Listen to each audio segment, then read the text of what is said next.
Hello, আসসালামু আলাইকুম। সবাই কেমন আছেন? যদিও আমার আজকে একটু গলা বসে গেছে, কিছু মনে করবেন না। আনন্দের সাথে কিছু কথা শুনুন। রাস্তার একটি প্রাণীকে খাবার দেওয়া সত্যি আনন্দের বিষয়।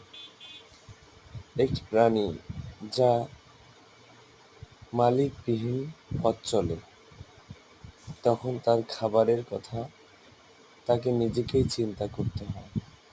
কিন্তু আমরা যারা আশেপাশে আছি, এই প্রাণীগুলোকে যদি আমরা আমাদের সাধ্যমতো সহযোগিতার মাধ্যমে খাবার দিয়ে তার পেট ভরার একটা দৈনন্দিন জীবন সুন্দরভাবে গড়ে তোলার অনন্য কৌশল বা প্রচেষ্টা করি, তা সত্যিই একটি মহৎ কাজ হয়।